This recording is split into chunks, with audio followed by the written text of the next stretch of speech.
Welcome, students. We are going to discuss about congruences.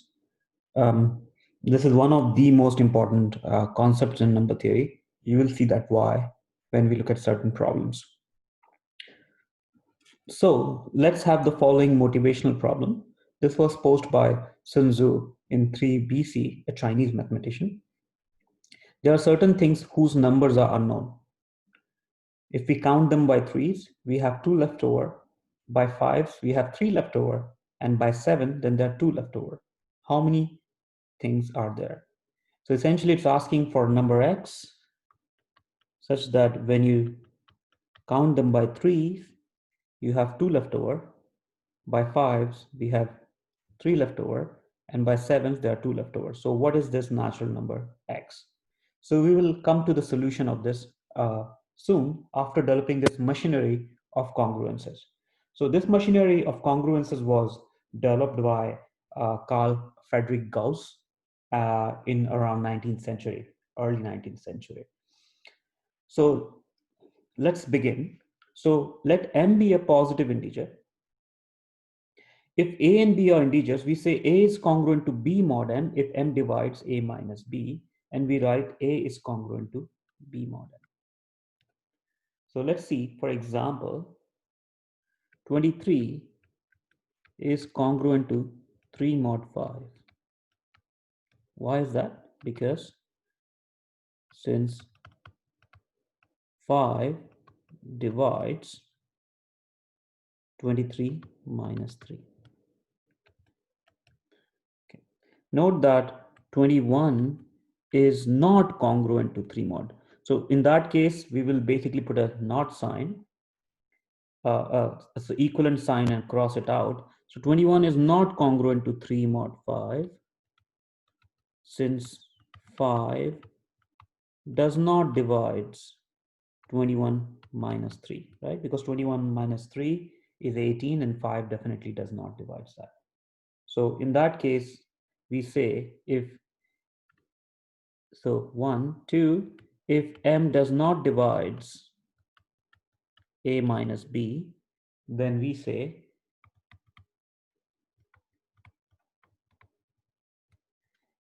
a and b are incongruent. Opposite of congruent is incongruent. Incongruent modulo m. And symbolically, you can write it as A is incongruent to B mod m. So let's look at the straightforward characterization of congruence.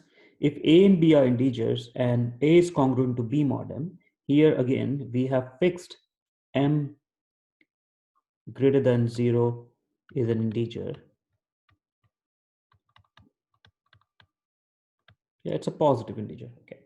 So if a and b are integers, then a is congruent to b mod m if and only if there exists integer k such that a equals to b plus km. So let's see the proof of this. So proof. Let's start with the following. So a is congruent to b mod m. This implies m divides a minus b. But by definition of divisibility, this implies there exists a k belonging to z such that mk equals to a minus b, or this gives us a equals to b plus km. So that part is proved. Conversely, let a equals to b plus km. This implies a minus b equals to km. This means since k belongs to z, this means m divides a minus b, and that is same as the definition for a is congruent to b mod m. So both way results hold. Now, congruence can be thought of as an equivalence relation. So let M belongs to N and AB belongs to Z, then congruence modulo M satisfies the following property. So what is the reflexive property? So reflexive property is that A is congruent to A mod M for all A belongs to Z. So let's check it. Since M divides A minus A, this implies A is congruent to A mod M. So this is true for all A belonging to Z. Therefore, congruence is an reflexive relation. So note that why are we saying that they are a relation? You can think about basically Z cross Z, a relation on Z cross Z, which is a subset where AB belongs to Z, sorry, AB belongs to R, this relation, if and only if A is congruent to B mod M.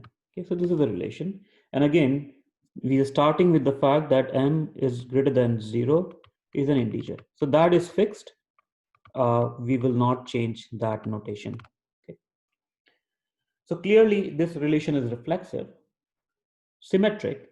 If A is congruent to B mod N, then we want to show then B is congruent to A mod N. So let's see. A is congruent to B mod M. This implies M divides A minus B. But if M divides A minus B, you can also see that M divides B minus A. Now this would mean B is congruent to A mod M. So clearly you can see that you get symmetry here. Now transitive property. So if A is congruent to B mod M and B is congruent to C mod M, we want to show that A is congruent to C mod M. So how do we show that? So first implies M divides A minus B. Second implies M divides B minus C. But if M divides A and M divides B, then M divides linear combination of these. So this implies M divides A minus B plus B minus C. And this implies M divides, if you simplify this associativity, you will see that this will become A minus C. This means A is congruent to C mod M. So this relation congruence is also transitive. So now how does the equivalence class looks like? So note the following.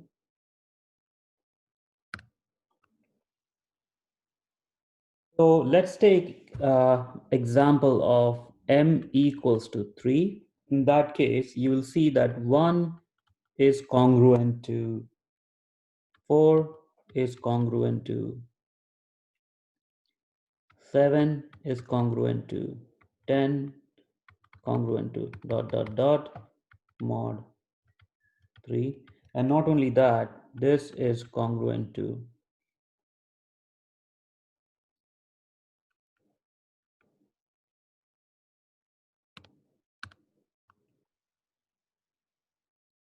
-2, -5, so on. So they all are in one equivalence class, and you can also write this equivalence class as one. Okay.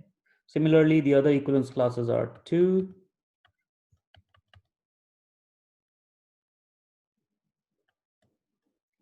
8, 11, so on, -1, mod 3. And then this equivalence class is represented sometimes by 2. And the other equivalence class is 0, 3, 6, -3, -6, so on, mod 3. And this equivalence class sometimes can be represented as 0. And you can basically define arithmetic on these equivalence classes and make certain structures out of them, algebraically interesting structures. some a group, perhaps a ring, in fact a field. Okay, so you will see that if you take a course in ring theory and algebra. However, there are a few more properties of congruences we must know, namely a plus c is congruent to b plus c mod m, a minus c is congruent to b minus c mod m, and ac is congruent to bc mod m. Yeah.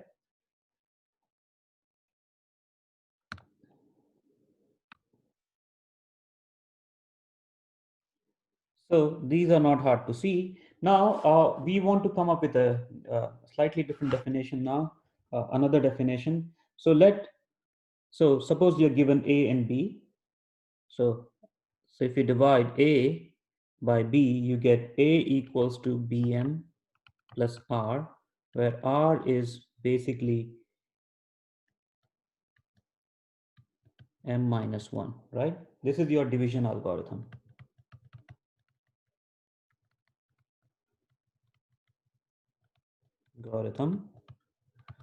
So we'll call here R is defined to be least non-negative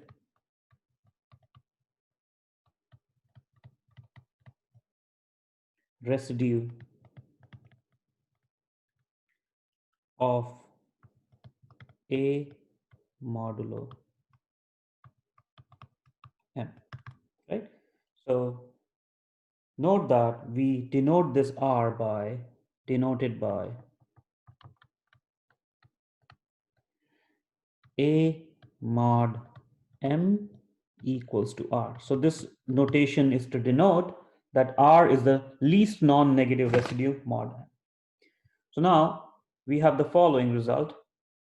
If A and B are integers and M is a positive integer, then A is congruent to B mod M if and only if A mod M equals to B mod M. So now what is this theorem telling me? This theorem is telling us the following. If A is congruent to B mod M, then A mod M is equal to B mod M. So let's proceed and prove this. Suppose, so let's start with the following. A is congruent to B mod M. This implies M divides A minus B. This means there exists K belonging to Z such that what A equals to BK plus, A equals to, you'll get such that MK equals to A minus B, or B equals to A plus MK. All right. Now we want to basically show, so this is given to us, given. Now we want to show that A mod M equals to B mod M. So let R be A mod M. This implies what? This implies if you divide A by M, you will get some Q, but you will get R, and R is basically less than equal to 0, sorry, greater than equal to 0, but has to be less than M. So this is what it means by R equals to A mod M. Now what we'll do is the following. We want to show that B mod M is going to be the same. So we have B. Now let's try to find out B by first dividing it by M. So B equals to, say,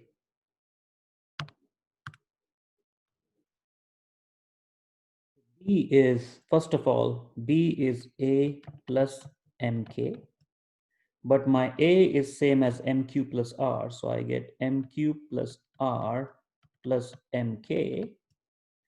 And what do I get here? I get basically M times Q plus K plus R, where R is between 0 and M. So if you look at this, it means by division algorithm, it means that B mod M is also R.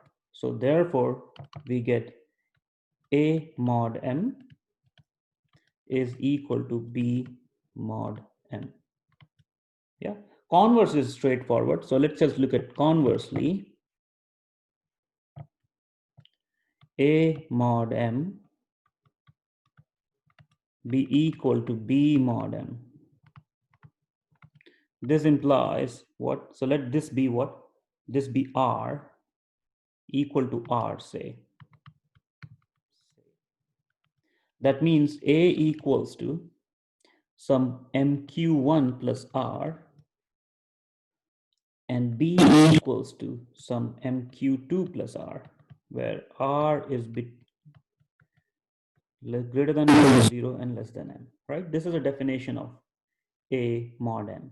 So now let's look at A minus B. You can see that's going to be M times Q1 minus Q2. Now note that Qi's are integers, so Q1 minus Q2 also belongs to Z, but this would mean that M divides A minus B, but this would mean that A is congruent to B mod M. Okay. So this is, the theorem is proved. Now note that these mean things, even though very close to each other, mean different things. A is congruent to B mod M is a statement about A and B together. A mod M means is a number essentially, and A congruent to B mod M is a statement about M dividing A minus B. All right. So let's move on to the next part now.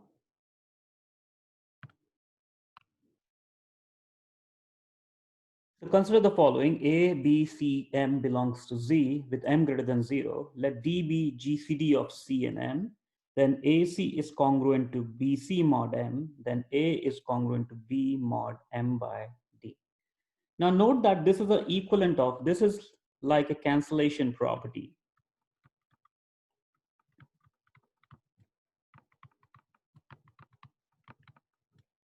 for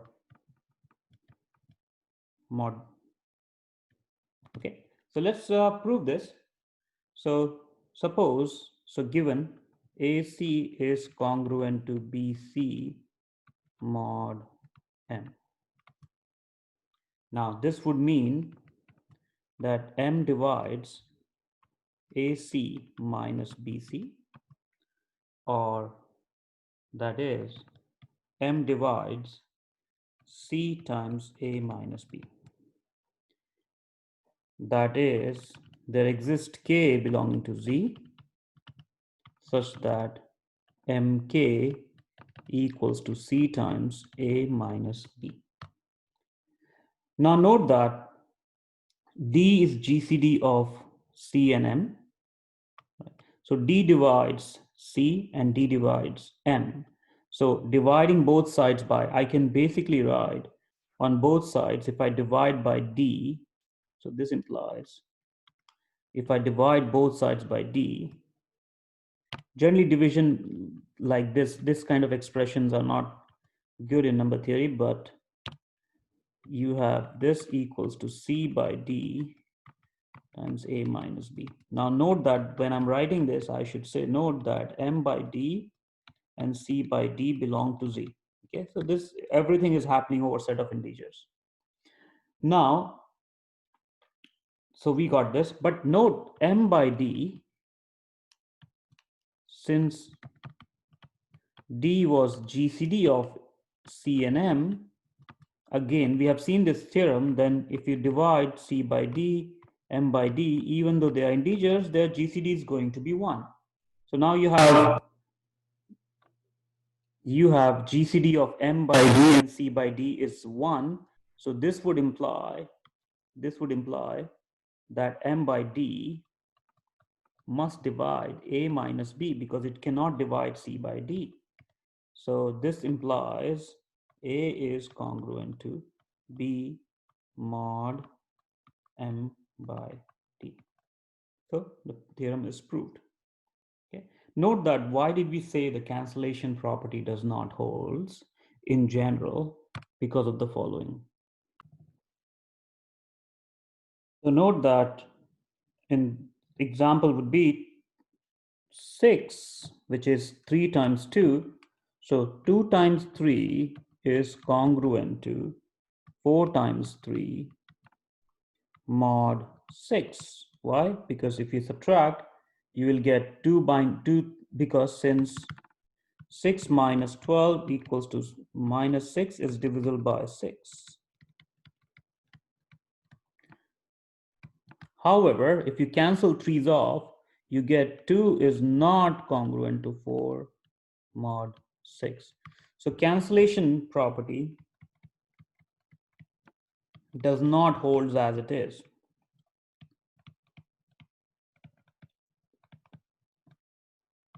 As it is. So this is a variation of that cancellation property. Yeah. However, if you look at GCD of C and M here, so in this case, what is your C and what is your M? So your C is 3 and your M is 12, M is 6. You can see that AC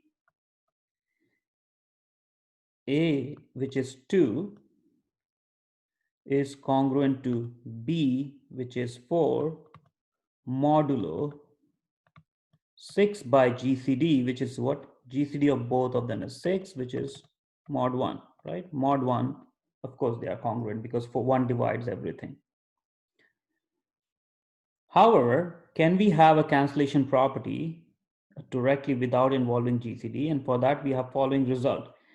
C and M is congruent to 1. Sorry, this means that GCD of C and M is 1. Then AC is congruent to BC mod M. This is same as saying from previous theorem. A is congruent to B mod M by D, where D is GCD of C and M, right? Which is what? Which is 1. Which is 1. Therefore, A is congruent to B mod M. So in special case, when C and M are co-prime, you can have the cancellation property. So now recall, we basically talked about A mod M gives us remainder R. So now a complete residue system modulo M is a set of integers such that every integer is congruent modulo M to exactly one of the integers in this set. For example, if you go modulo M or modulo 3, what is the complete residue system modulo M? The complete residue system is a set of integers. So it's a set 0, 1, 2. Because no matter any integer you take, so if A belongs to Z, there are only 3 possibilities, right? A equals to 3k plus R, where R is basically between 0 and including 0 and 3, or you can say going to be less than equal to 2. So this will give us all the residue system modulo M. Now, similarly, even 3, 4, 5 also acts as a complete residue system modulo M, right? Not only that, if A and M are, so if R1, R2, Rm is a complete set of residue modulo M, then any affine transformation, that means if you multiply them AM, if multiplied it by A, where all you need is that GCD of A and M is 1, then AR1 plus B, AR2 plus B, blah, blah, blah, ARM plus B forms a complete system of residue modulo M. All right. So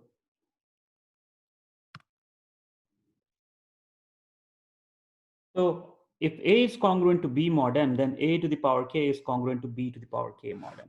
So now to see this, notice the following. A to the power K, so let's see. So we have A is congruent to B mod M. This implies m divides a minus b. Now we want to show that ak is congruent to bk mod m for any integer k. So these are integers, so where k is a positive integer. So note the following: ak minus bk has the following expansion: a minus b times a to the power k minus 1, a to the power k minus 2 times b, a to the power k minus 3 times b squared dot dot dot b to the power k minus 1. So clearly you can see that a minus b divides a to the k minus b to the k, therefore, and we have m divides a minus b. Therefore, by transitivity, we can see that by transitivity, we have m divides a to the k minus b to the k, or in other words, ak is congruent to bk mod m. Okay. So now let's look at the next one. If A is congruent to B mod M1, A is congruent to B mod M2, A is congruent to B mod M3, dot, dot, dot, A is congruent to B mod MK, then you have A is congruent to B mod least common multiple of M1, M2, dot, dot, dot, MK. So how do we see this? So from here, we can see that Mi divides A minus B for all I from 1 to k. So then this would mean, that means that the least common multiple, mk, divides a minus b, or in other words, you have a is congruent to b mod m1 mk. Now, clearly, if m1, m2, mk are pairwise relatively prime integers, what does it mean by pairwise relatively prime? That means mi, mj, GCD of this is going to be 1 for all I not equal to j. All right. In that case, your m1 to mk becomes the multiplication mk, and hence if you put it back in the previous result, we obtain this result as a corollary, that is a is congruent to b mod m1 until mk. All right. So now we'll go ahead and describe linear congruences and see how to solve linear congruences. So first of all, what is a linear congruence? So a congruence of form ax congruent to b mod m, where x is an unknown integer, is called a linear congruence in one variable. So you're trying to solve this linear function, linear equation, ax is congruent to b mod m, where x is an unknown integer. Note that we are trying to solve problems over z. Okay. So when you are given an equation like this, it makes sense to talk about, are there solutions to this equation, and how can I find it, that it has a solution? And if yes, then how many solutions are there? And then the next question is how to find all of them. Okay. So for 2, how many are there? I'll give a partial answer and then go on to complete the answer. Note the following: if you have one solution, x naught, which satisfies ax naught is congruent to b mod m. So what do you have? You have ax naught is congruent to b mod m. Then any x1 which is congruent to x naught mod m is also a solution. How do you see that? Multiply both sides by a, so we get ax1 is congruent to ax naught, which is congruent to in turn b mod m. So therefore we have x1 is also a solution. So if one member of the congruence class, modulo M, is a solution, then all the members of these class are solution. Yeah. So it makes more sense to talk about counting how many incongruent solutions are there for the given linear congruence, because we already know in congruence class, one is a solution, then all is a solution. So for that, we have the following solution, following theorem. If A, B, and M belongs to Z and M greater than 0, and GCD of A and M is D, then if D does not divide B, then this AX congruent to B mod M has no solution. So this answers your question about when do we have no solution, right? So let's try to prove this. So AX, so 1, AX congruent to B mod M implies is equivalent to what? A linear Diophantine equation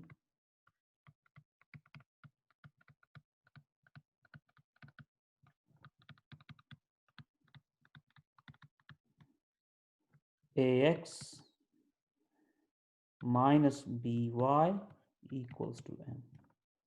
Yeah, why is that? Because, well, you can say AX, so AX is congruent to B mod M, that means M divides AX minus B, or we have for some Y, that is, there exists Y belonging to Z such that My equals to AX minus B, and then if you rearrange, you get this one. So you get a linear Diophantine equation, and this has a solution. So this has solution.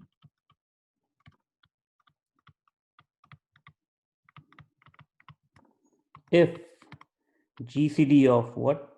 GCD of A. So this should be My equals to B, my bad, right?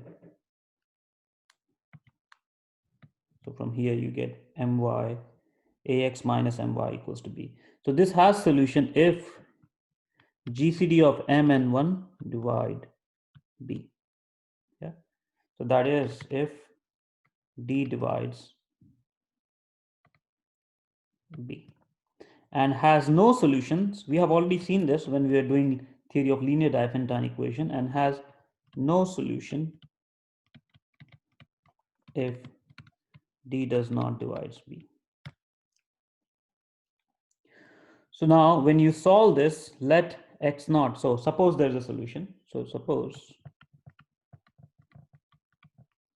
D divides B, then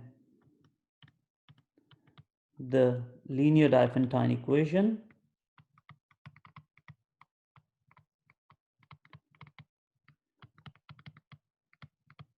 has infinitely many solutions.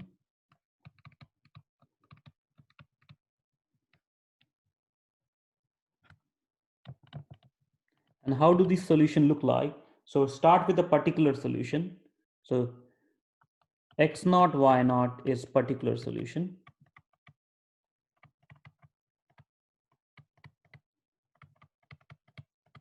Then we have X equals to X naught plus M divided by GCD of so M divided by GCD of A and M. So M divided by dt, and Y equals to Y naught M divided by D, sorry, A divided by D times T, where T belongs to Z. Although this is not our concern really, right? We are solving it. So we have X equals to X naught plus M by D as what's a solution. So there are infinitely many of those, right?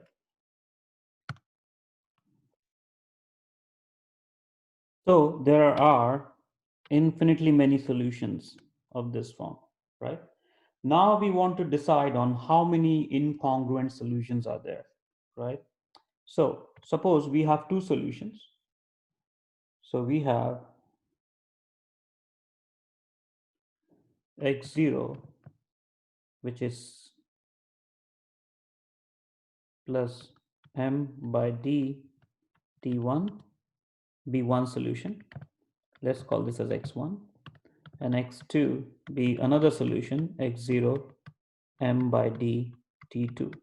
And suppose these solutions are congruent modulo m. So these solutions, suppose these solutions are congruent modulo m. So this would mean that x0 plus m by d t1 is congruent to x0 plus m by d t2 mod m. So you can cancel the x0s. So you get m by d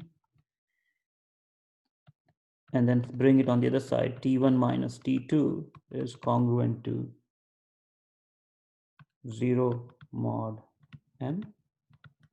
Now here we can have the cancellation property. So cancellation property would mean that T1 is congruent to T2 mod m by d, which is basically mod, which is same as saying T1 is congruent to T2 mod d. So note that the congruent solutions are congruent mod d as well. So how many incongruent solutions are there? Take the following set. X equals to x0 plus m by d times t, where t belongs to 0, 1, d minus 1 are all incongruent solutions, right? All incongruent solutions.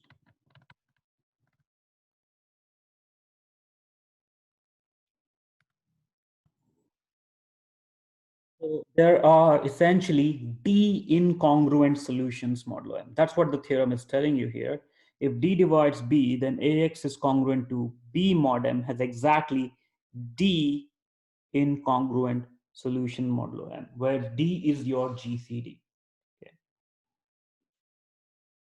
So now, if on top of it, if m and a and m are relatively co-prime with m greater than 0, then ax congruent to b mod m has d solutions, d incongruent solutions, right? From the previous result.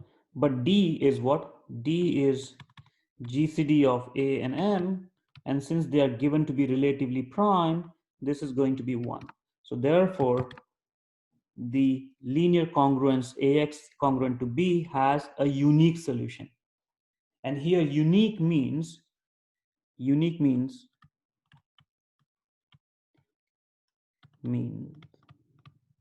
one congruent class only as solution.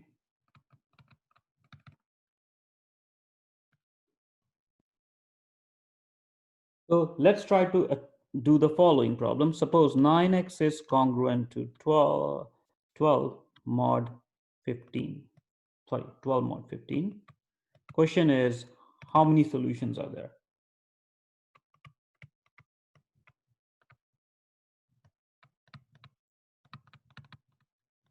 So here, if you compare, your A is 9 and your B is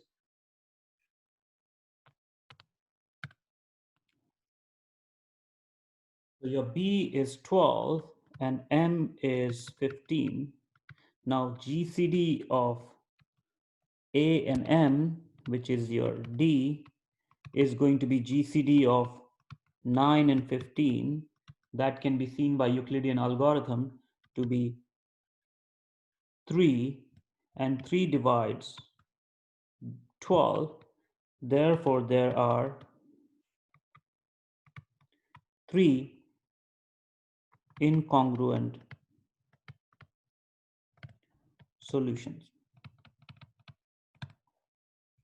So now we'll attempt to find all of them. Okay.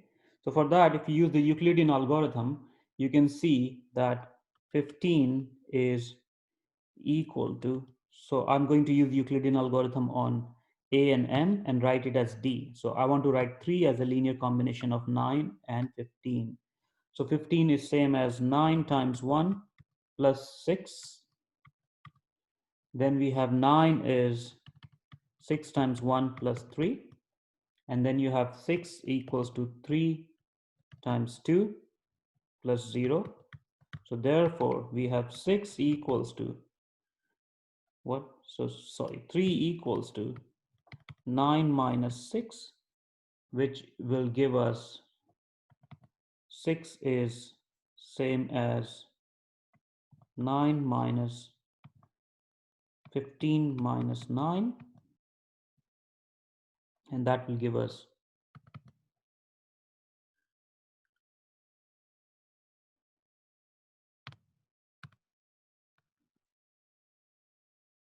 we get 9.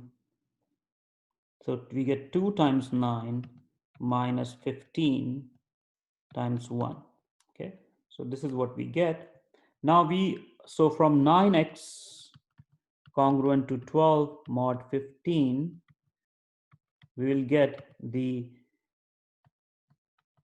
linear Diophantine equation as, so LDE, corresponding LDE as this minus 15y equals to 12.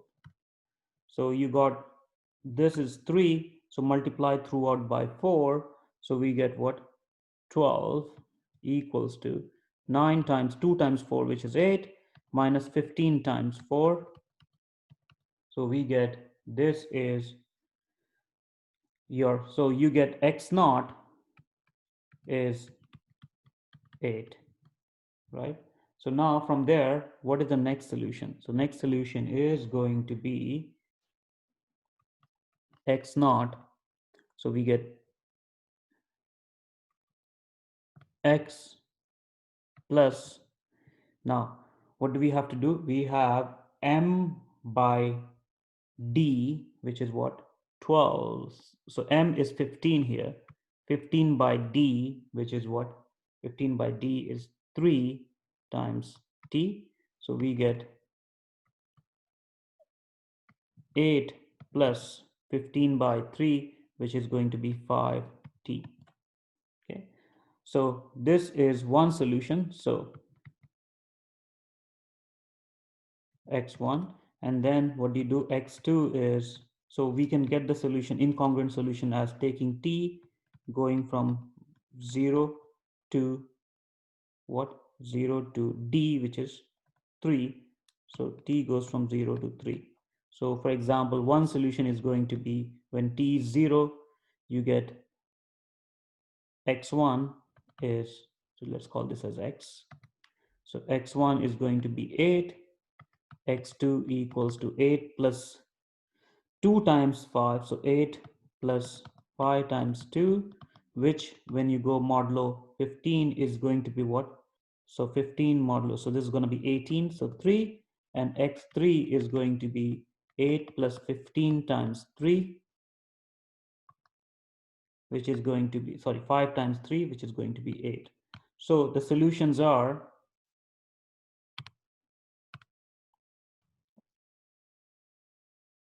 so we get, sorry, x1 is going to be 8 plus 5, which is going to be 8 plus 5 is 13. So the complete set of incongruent solution is 13, 3, and 8. These are incongruent solutions mod 15. Okay, so this is how we go about it.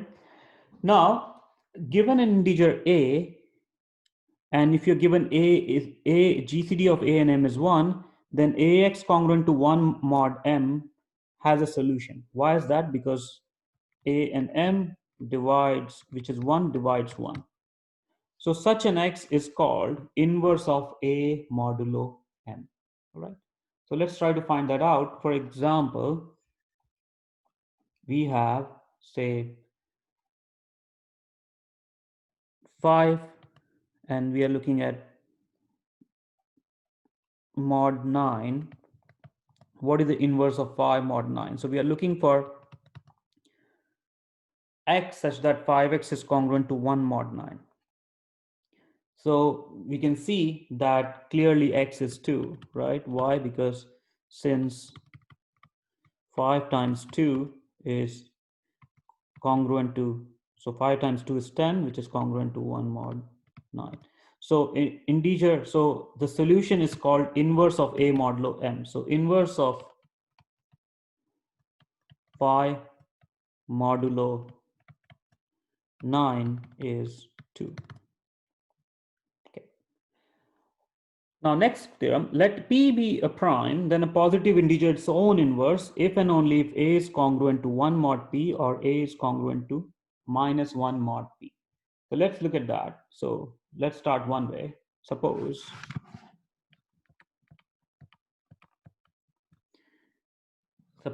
a is its own inverse modulo p. So in that case, what will happen? In that case, we'll get a times, instead of x, you have a is congruent to 1 mod p. This implies a square minus 1 is congruent to 0 mod p. This implies p divides a square minus 1.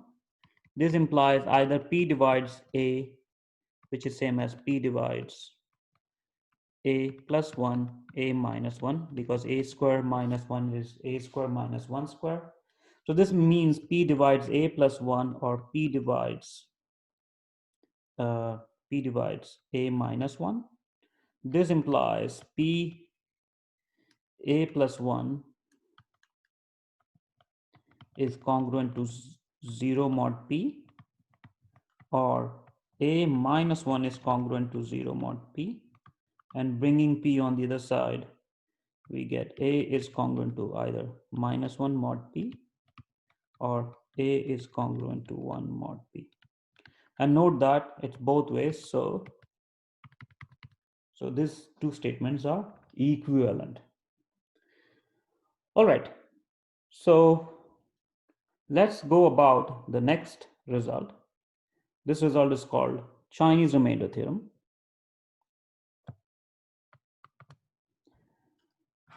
So the idea is the following. If m1, m2, mr are pairwise relatively prime positive integers, then system of congruences x is congruent to a mod m1, x is congruent to a2 mod m2, x is congruent to ar mod mr has a unique solution modulo m1, m2, mr.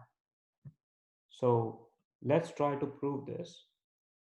So we'll construct a solution in this case. So proof, it's a constructive proof. So what we do is the following. So let's take mk equals to m divided by, or rather mi equals to m divided by I for I from 1 to r. Now note that since mi mj is coprime for I not equal to j, this implies what? This implies if you take if you multiply all these guys and then take, so this would imply that mi is also coprime. Yeah. So then what do we get? We get the following. So since capital Mi is 1, this implies there exists what? Yi belonging to Z such that mi yi is congruent to 1 mod mi. That is same as saying, that what mi has an inverse. So that is mi has a inverse modulo mi. Now construct the solution x. So the solution x we desire for is given by a1 m1 y1, a2 m2 y2, dot dot dot a r m capital M r y r. Now let's see why. So let's see, does it satisfies that solution? So we need to see if x is congruent to a I mod mi. Yeah, check. So how do we check this? So let's look at x mod mi. Now this is going to be ai m1 y1 mod mi. So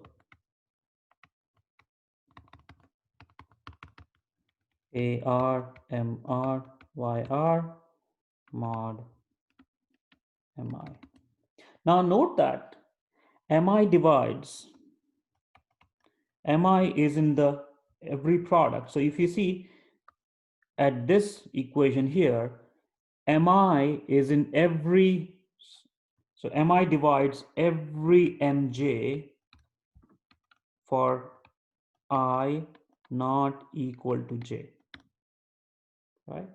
So this means what? All of them, and mi does not divides mi, right? So we have small mi. Let's write it down in different.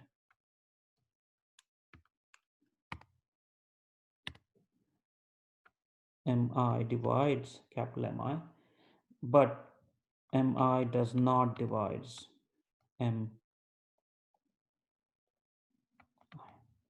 So now that would mean that all of this, so this will become 0 if I is not R. This will become 0 if I is not R, right? So this in the end will be left out with mi, yi, ai mod mi. And we already seen that mi yi mod mi is 1. So this is going to be ai mod mi.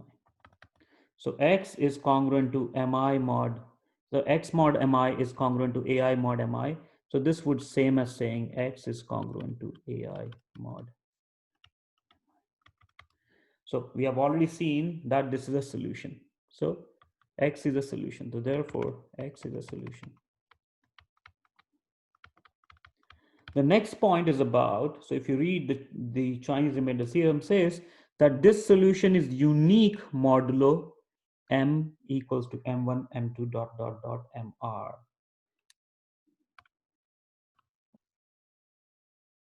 So now we want to show that this solution is unique modulo, this solution is unique modulo m. So how do we go about it? Suppose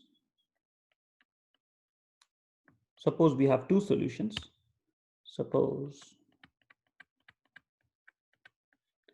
x1 and x2 are two solutions.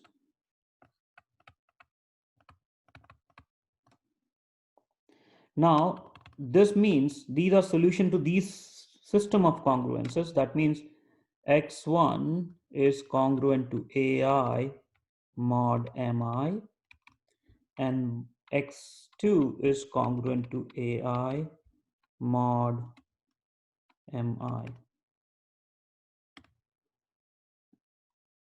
So this implies that ai, so this implies what? X1 minus x2 is congruent to, so x1 minus x2 is congruent to 0 mod mi, this implies mi divides x1 minus x2 for all I. This implies m divides x1 minus x2. This implies x1 is congruent to x2 mod n. So this proves the uniqueness of the solution. Now we are in a situation to solve the motivational problem by Sun Tzu, which is also called Chinese remainder problem. So let's see. So let that number x be unknown. So let that be x. We are given x. When counted by 3, we have 2 left over. So we have x is congruent to 2 mod 3. We have x, when counted by 5, we have 3 left over. So we have x is congruent to 3 mod 5.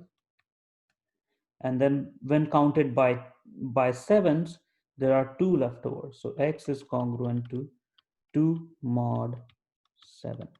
So we want to solve this system of equations. Now, so we'll employ the Chinese remainder theorem. So let's just be systematic and write down each of the MIs. So in this case, what do we get? We have M1 equals to 3. We have M2 equals to 5. We have M3 equals to 7. Then we get A1 equals to 2, A2 equals to 3, and A3 equals to 2. Now we have capital M is multiple of all this. So 3, 5, 7, which is 3. So which is going to be 21, right? So 21 times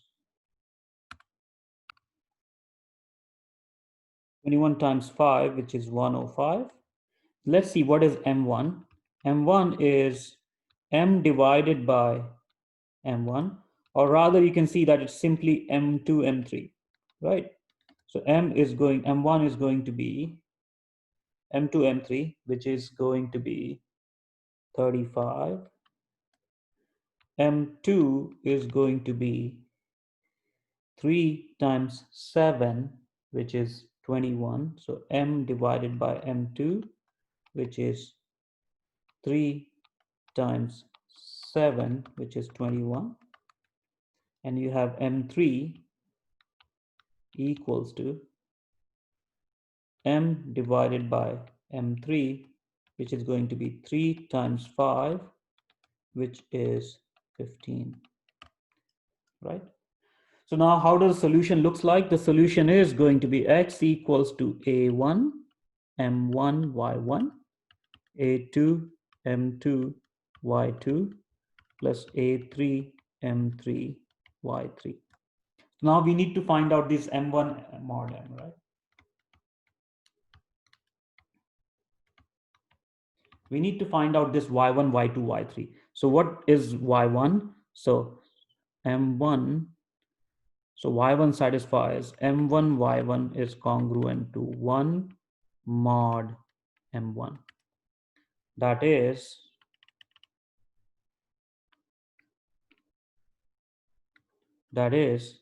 M1, which is 35, is congruent to 35Y1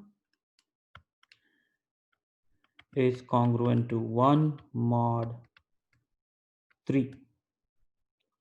So we get from there, if you go mod 3, you will see that 35 mod 3 is going to be 2.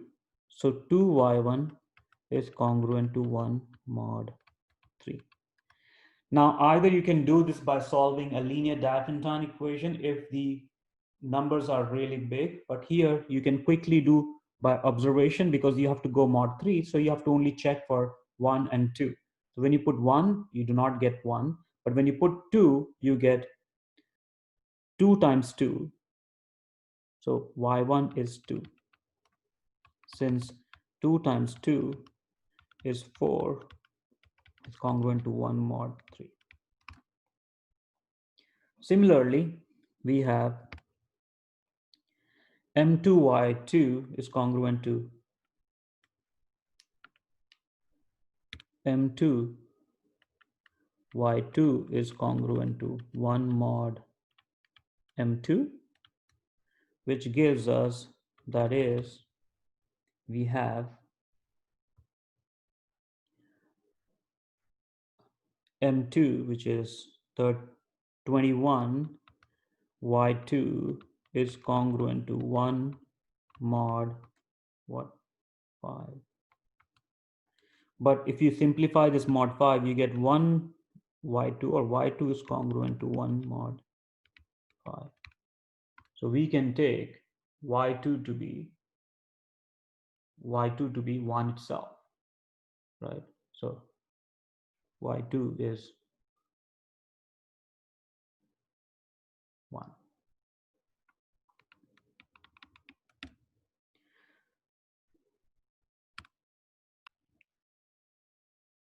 Similarly, we have m3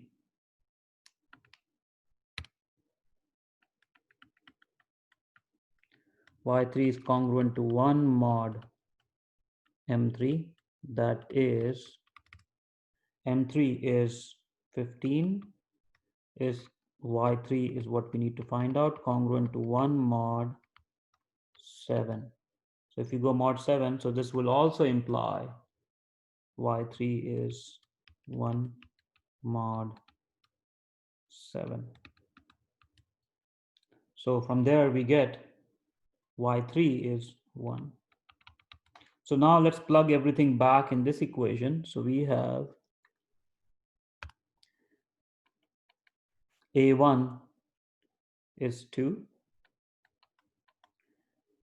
m1 is 35, y1 is 2, a2 is 3, m2 is 21, y2 is 1, a3 again is here 2, m3 is 15, y3 is 1, and modulo 105.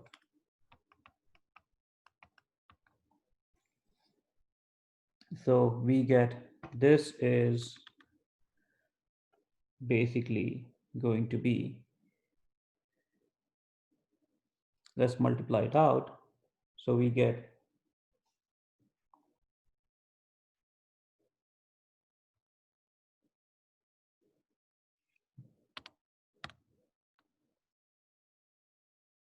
so 4 times 35 is 2 times 70, so 140 plus 63 plus 30, which is going to be 104 plus 63 plus 30, which is going to be 104 plus 93.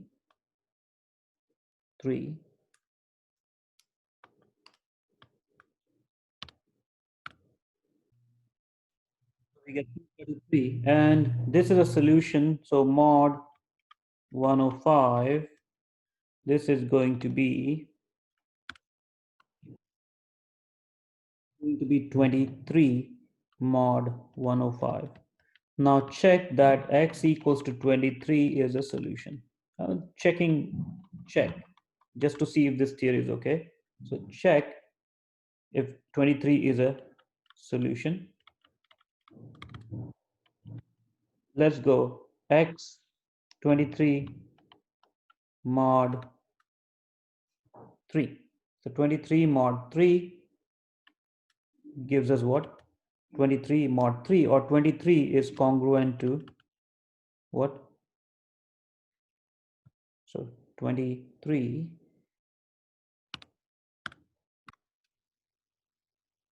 is 2 mod 3. Why is that? Because you see 21, right? So 3 divides 23 minus 2, right? Similarly, 23 is congruent to 3 mod 5, and 23 is congruent to 2 mod 7, right? So these were the requirements, and so these were the requirements, and you see that this is what is met. And these solutions are unique modulo 105. Okay, so that's about it. We'll discuss the further development about polynomial congruences later. Thank you for your attention.